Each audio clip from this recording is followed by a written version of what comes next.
Hello friend, मैं आदर्श trading आदर्श channel में आपका स्वागत करता हूं।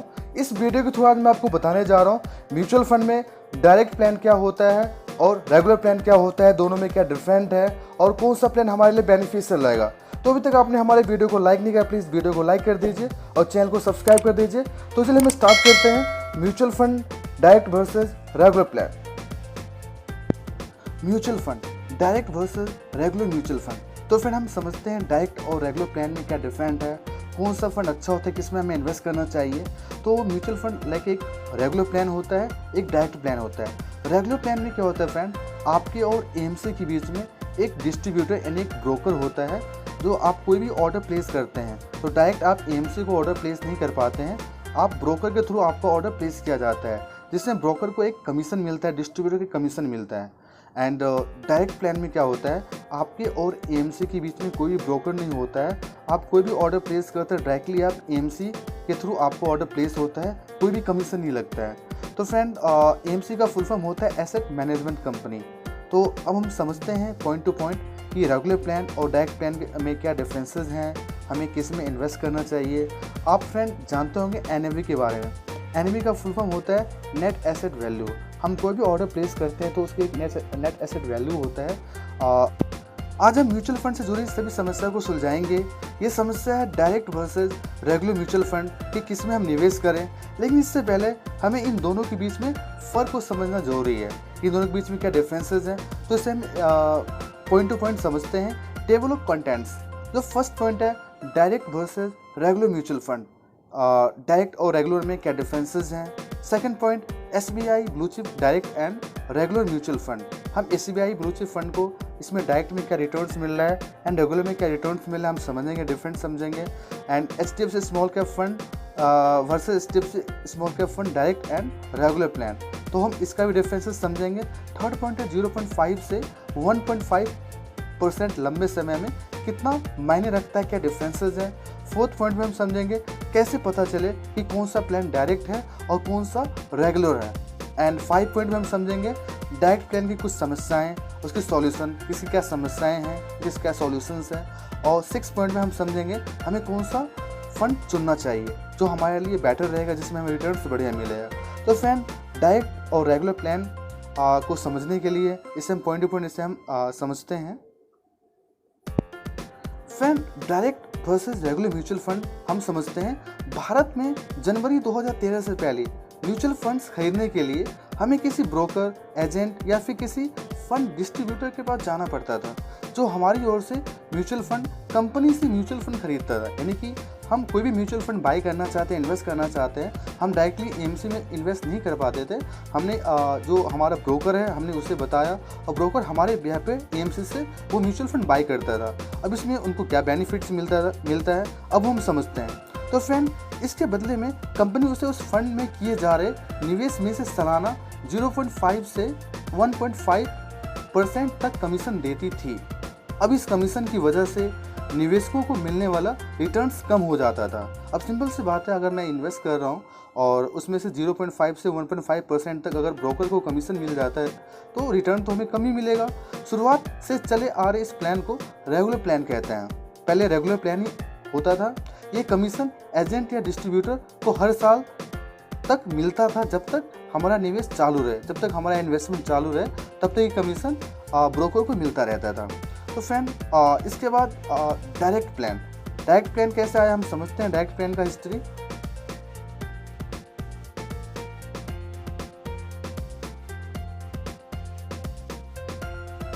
इसलिए जनवरी 2013 से सेबी ने म्यूचुअल फंड एएमसी को हर फंड के लिए एक दूसरा प्लान बनाने का आदेश दिया। यह था डायरेक्ट प्लान, जिसमें निवेशक बिना किसी ब्रोकर के सीधा मैनेजमेंट कंपनी यानी कि एएमसी से म्यूचुअल फंड खरीद सकता है, बाय कर सकता है। क्योंकि ये प्लान हम सीधा फंड हाउस या फिर एएमसी से खरीद सकते थे, हमें किसी ब्रोकर की जरूरत नहीं पड़ती थी। इसलिए ये प्लान खरीदने पर किसी एजेंट, डिस्ट्रीब्यूटर या फिर ब्रोकर को कोई कमीशन भी नहीं देना पड़ता, जिसकी वजह से इस प्लान में निवेशकों यानी इन्वेस्टर को रेगुलर प्लान से ज़्यादा रिटर्न मिलता है। रेगुलर प्लान और डायरेक्ट प्लान एक ही म्यूचुअल फंड के दो भिन्न प्लान हैं। अगर इसे हम सिंपल लैंग्वेज में समझें तो रेगुलर प्लान और डायरेक्ट प्लान एक ही फंड होता है। सपोज अगर मैं एक्सिस ब्लू चिप फंड में इन्वेस्ट करना चाहता हूँ, चाहे वो रेगुलर प्लान के थ्रू मैं इन्वेस्ट करूँ या डायरेक्ट प्लान के थ्रू इन्वेस्ट करूँ, उसे एक ही एएमसी एक ही फंड मैनेजर फंड को मैनेज करेगा। इसमें कोई डिफरेंसेस नहीं होता है। डिफरेंट बस इतना होता है कि रेगुलर में हमारा कुछ पार्ट ब्रोकरेज का कट जाता है, कमीशन डिस्ट्रीब्यूटर के पास चला जाता है। सिर्फ कमीशन की वजह से रेगुलर प्लान में रिटर्न कम मिलता था। नीचे मैंने 2 म्यूचुअल फंड कंपनियां एएमसीज, एचडीएफसी और एसबीआई के एक फंड के बारे में बताया है कि किस में कितना रिटर्न्स मिलता है। अगर मैं 5 इयर्स की बात करूं, अगर मैं महीने का 5-5 हज़ार में अगर इन्वेस्ट करता हूं, चाहे वो डायरेक्ट हो या रेगुलर हो, तो इसमें क्या रिटर्न्स मिलता है, कितना डिफरेंट होता है, हम समझते हैं। अब हम बात करते हैं जो फर्स्ट फंड है SBI blue chip direct versus regular. तो एसबीआई ब्लू चिप में अगर मैं इन्वेस्ट करता हूं, तो इस चार्ट पेपर के थ्रू आप देख सकते हैं, अगर मैं 5 साल तक अगर मैं इन्वेस्ट करता हूं, तो 5 इयर्स में जो मुझे रिटर्न मिलता है 16.6%। 5 साल में मुझे अगर मैं महीने का 5-5 हज़ार इन्वेस्ट कर रहा हूँ 5 साल तक, तो मुझे 16.6% का रिटर्न मिल रहा है। अगर मैं डायरेक्ट प्लान की बात करूँ, तो डायरेक्ट प्लान में 5 ईयर में जो हमें रिटर्न मिलता है 17.7%। तो इन दोनों पिक्स को आप देख सकते हैं, डायरेक्ट प्लान और रेगुलर प्लान का। इस चार्ट को देख सकते हैं आराम से स्टॉप करके, जूम करके। इन दोनों फोटो से हमें ये पता चलता है कि रेगुलर प्लान ने 5 साल में कितना रिटर्न दिया है, सालाना 16.6% का रिटर्न दिया है, जबकि इसी फंड के डायरेक्ट प्लान ने कितने का रिटर्न दिया है, 17.7% का रिटर्न दिया है, जो कि रेगुलर प्लान से 1.1% ज़्यादा है। तो आपको यहीं पे 1 साल में आपको यहाँ पे डिफरेंट पता चल जाता है। तो फ्रेंड, मैं आपको एक दूसरे एग्जाम्पल के थ्रू समझाऊंगा।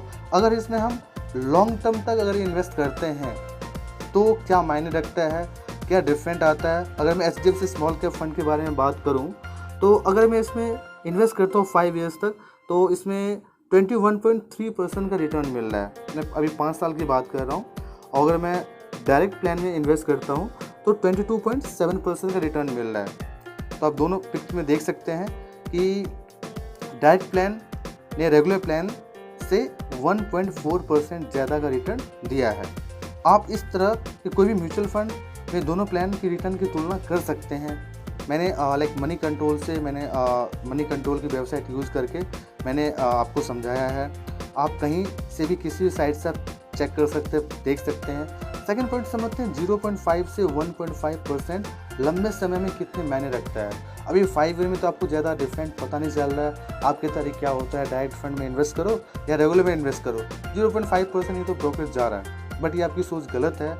अब अगर हम एग्जाम्पल ग्रुप में समझें, अगर मैं 15 साल तक अगर मैं इन्वेस्ट करूँ, अगर मैं मंथली एग्जाम्पल लेता हूँ 5000 तक अगर मैं इन्वेस्ट करूँ, महीने का 5000 रुपये 15 साल तक, तो मुझे डायरेक्ट में क्या रिटर्न मिल रहा है, रेगुलर में क्या रिटर्न मिल रहा है, दोनों में डिफरेंट क्या है।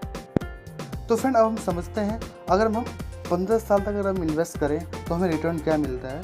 अगर महीने का अगर हम 5000 रुपये इन्वेस्ट करते हैं 15 साल तक, तो अगर हम बात करें रेगुलर प्लान का, तो रेगुलर प्लान में जो इन्वेस्ट करने पे जो हमें रिटर्न मिलता है, अगर मैं महीने का 5000 रुपये इन्वेस्ट कर रहा हूँ तो मैंने 15 साल में 9 लाख रुपये इन्वेस्ट किया, रिटर्न जो मुझे मिलता है 30,78,573 रुपये। यानी टोटल जो एक्सपेक्टेड अमाउंट है जो हमें मिलेगा 39,78,573 रुपये, अप्रॉक्स 39.8 लाख रुपीज़। अब हम समझते हैं डायरेक्ट प्लान के बारे में। अगर डायरेक्ट प्लान में भी सेम 5000 के अकॉर्डिंग अगर 15 साल तक अगर इन्वेस्ट रहता है, तो 9 लाख के इन्वेस्टमेंट में जो हमें रिटर्न मिल रहा है 35,55,206 रुपये। एंड जो एक्सपेक्टेड अमाउंट है 44,55,206 रुपये, यानी 44.6 लाख रुपीज़। तो यहाँ पे मेजर आपको डिफरेंट पता चल रहा होगा कि 4.5 से 5 लाख रुपए का डिफरेंट आ रहा है। तो फ्रेंड, यही आप देख सकते हैं कि लॉन्ग टर्म में अगर हम इन्वेस्ट करते हैं तो डायरेक्ट और रेगुलर प्लान में कितने का डिफरेंसेस आता है। तो हमने पहले भी एसबीआई के ब्लू चिप फंड में देखा था कि डायरेक्ट प्लान में मिलने वाला रिटर्न्स सालाना 17.7% का था, जबकि रेगुलर में 16.6% का ही था, जिसे कि हम 15 साल के बाद रिटर्न मिलता है। सेम अगर हम ब्लू चिप की बात करें तो 44.6 लाख, जबकि रेगुलर में निवेश करने पे 16.5% के अकॉर्डिंग जो हमें मिलता है 39.8 लाख, यानी अप्रॉक्स दोनों का जो डिफरेंट है फ्रेंड 4.8 लाख रुपीज़ कम है। यानी कि डायरेक्ट प्लान से 5 लाख कम रिटर्न देती है रेगुलर प्लान। जो 5 लाख अप्रॉक्स जो है वो एजेंट के बाद यानी डिस्ट्रीब्यूटर के पास चला जाता है। तो यहाँ पर हम देख सकते हैं HDFC स्मॉल कैप फंड का अगर हम एग्जांपल समझें तो सेम 5,000 मंथली के अकॉर्डिंग अगर हम 15 साल तक इन्वेस्ट करते हैं तो 9 लाख रुपये इन्वेस्टमेंट हुआ है हमारा HDFC स्मॉल कैप में। जो रिटर्न हमें मिल रहा है 56,18,069 रुपये, और जो एक्सपेक्टेड अमाउंट है टोटल वो 65,18,069 रुपये, यानी 65.2 लाख रुपीज़ जो हमें मिल रहा है विद रिटर्न्स। अगर मैं डायरेक्ट की बात करूं तो सेम 5,000 मंथली के अकॉर्डिंग 15 ईयर में हमारा 9 लाख रुपीज़ इन्वेस्ट हो रहा है, और रिटर्न जो मिल रहा है 66,87,090 रुपीज़, यानी टोटल जो एक्सपेक्टेड अमाउंट है 75,87,090 रुपये। तो इन दोनों में आप डिफरेंट देख सकते हैं फ्रेंड। डायरेक्ट प्लान में हमें 15 साल के बाद सालाना 22.7% से रिटर्न मिलता है, जबकि रेगुलर प्लान में हमें 15 साल के बाद सालाना 21.3% के अकॉर्डिंग रिटर्न मिलता है, जो कि कितना डिफरेंट है आप दोनों के बीच में आप देख सकते हैं। तो अब भी क्या आप कहेंगे कि 0.5 से 1.5% तक मायने नहीं रखता रेगुलर और डायरेक्ट में? तो फ्रेंड अगर आप लॉन्ग टर्म में इन्वेस्ट करना चाहते हैं तो 0.1% भी मायने रखता है, जो आपको लॉन्ग टर्म में बहुत ही डिफरेंट देता है। तो अब हम समझते हैं फ्रेंड नेक्स्ट पॉइंट कि कैसे पता चले कि कौन सा प्लान डायरेक्ट है और कौन सा रेगुलर है। तो फ्रेंड अगर आपने पहले से भी कोई म्यूचुअल फंड खरीद लिया है, यदि आप जानना चाहते हैं कि कैसे पता चले कि हमारे पास जो प्लान है वो कौन सा प्लान है, डायरेक्ट प्लान में इन्वेस्ट हुआ है या रेगुलर प्लान में इन्वेस्ट हुआ है, नंबर 1 आपको ये देखना होगा कि आपको दिए हुए फंड के नाम में कहीं डायरेक्ट प्लान लिखा है या नहीं है। अगर डायरेक्ट प्लान लिखा हुआ है तो वो डेफिनेटली डायरेक्ट प्लान होगा, और अगर कुछ भी नहीं लिखा हुआ है तो वो रेगुलर प्लान होगा। नंबर 2 आप एक और तरीके से जान सकते हैं कि आपको मिले हुए म्यूचुअल फंड स्टेटमेंट में म्यूचुअल फंड कंपनी AMCs के नाम के अलावा कोई ब्रोकर, बैंक या कोई और नाम है या नहीं है। अगर कोई नाम है तो आपका नॉर्मली रेगुलर प्लान में आपका इन्वेस्ट हुआ है, अगर नाम नहीं है तो डायरेक्ट में इन्वेस्ट हुआ है। तो फ्रेंड इससे आपको पता चल जाता है कि डायरेक्ट प्लान या रेगुलर प्लान किस में इन्वेस्ट करना है। तो फ्रेंड अब समझते हैं डायरेक्ट प्लान की कुछ समस्याएं हैं, उसके सॉल्यूशन क्या है समझते हैं। तो फ्रेंड यदि आप डायरेक्ट प्लान खरीदते हैं तो आपको खुद ही चुनना होता है कि आपको कौन से फंड में और उस फंड के किस स्कीम में आपको इन्वेस्ट करना है, और कितनी राशि यानी कितना अमाउंट आप इन्वेस्ट आपको करना चाहिए। अब ये बात तो हर किसी को पता नहीं होता, बिकॉज मार्केट में बिगिनर भी आते हैं। अब इसका सॉल्यूशन यही है कि यदि अगर आप खुद से नहीं खरीद पा रहे हैं, समझ नहीं पा रहे हैं कि मुझे कहाँ इन्वेस्ट करना चाहिए, और आप रेगुलर प्लान में भी आप इन्वेस्ट नहीं करना चाहते हैं, तो इससे बढ़िया आप है वित्तीय सलाहकार यानी फाइनेंशियल एडवाइज़र से आप सलाह ले सकते हैं। जो फाइनेंशियल एडवाइज़र वित्तीय सलाहकार होते हैं वो आपसे एक छोटा अमाउंट ही लेता है, यानी अपना एक फ़ीस लेता है, जिसके एवज में आपको अच्छा रिकमेंडेशन दे देता है, जिससे कि आपको बार बार कमीशन एजेंट को ना देना पड़े। तो इससे बढ़िया है कि आप फाइनेंशियल एडवाइज़र का हेल्प लेकर के आप इन्वेस्ट कर सकते हैं। और अगर आप अलग अलग कंपनियों के फंड में निवेश करना चाहते हैं तो आपके पास सभी के पास खाते खोलने पड़ेंगे। अब दूसरा प्रॉब्लम क्या आता है फ्रेंड, जैसे आप मान लो SBI में इन्वेस्ट करना चाहते हैं, HDFC में इन्वेस्ट करना चाहते हैं, तो अब सब में बैंक अकाउंट तो खुलवाने जाएंगे नहीं। इससे अच्छा आप किसी ब्रोकर के पास जाइए, जैसे कि जिरोदा हो गया, कार्बी हो गया, एंजल वन हो गया। तो यहाँ पे एक ही प्लेटफॉर्म पे आप मल्टी कंपनीज में इन्वेस्ट कर सकते हैं और आप उसका ट्रैकिंग कर सकते हैं कि किसका कितना रिटर्न्स मिल रहा है, क्या है। अब हमें कौन सा प्लान चूज़ करना चाहिए, हमें कौन सा प्लान चुनना चाहिए, आप पे निर्भर करता है। अब मेरी राय तो यही है कि आप डायरेक्ट प्लान ही चूज़ करो, क्योंकि डायरेक्ट प्लान में आपको कोई भी कमीशन एजेंट को नहीं देना पड़ता है। मैंने आपको ऑलरेडी समझा दिया है, आप समझ ही चुके होंगे कि 0.5 से 1.5% भी मायने रखता है लॉन्ग टर्म के लिए।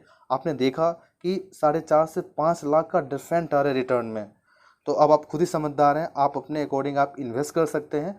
ये जो मैंने आपको 1-2 एग्जांपल दिया था, मैंने आपको अपने पर्सनल ओपिनियन से एग्जांपल दिया था, आप अपने एडवाइज़र की सलाह लेकर के आप इन्वेस्ट कर सकते हैं। ओके फ्रेंड, आई होप आप समझ गए होंगे कि म्यूचुअल फंड में डायरेक्ट प्लान और रेगुलर प्लान क्या होता है, दोनों में क्या डिफरेंट होता है, कौन सा बेनिफिशियल रहेगा। और अगर आप भी म्यूचुअल फंड में इन्वेस्ट करना चाहते हैं, अगर आपका अकाउंट ओपन नहीं हुआ है तो मैं लिंक आपको डिस्क्रिप्शन बॉक्स में दे दूंगा। आप एंजल लोन में जाकर के फ्री ऑफ कॉस्ट आप अपना अकाउंट ओपन कर सकते हैं और आप म्यूचुअल फंड में आप इन्वेस्ट कर सकते हैं। तो लिंक आपको डिस्क्रिप्शन बॉक्स में मिल जाएगा, वहाँ पर जाकर के आप अकाउंट ओपन कर लीजिएगा और आप म्यूचुअल फंड में इन्वेस्ट कर सकते हैं। तो फ्रेंड, आपको हमारी वीडियो पसंद है तो प्लीज़ वीडियो को लाइक कर दीजिए, चैनल को सब्सक्राइब कर दीजिए, जिससे आपको हमारी लेटेस्ट वीडियो मिलता रहेगा। तो चलिए मिलते हैं एक न्यू वीडियो में एक नया कंटेंट के साथ। Thank you so much friend.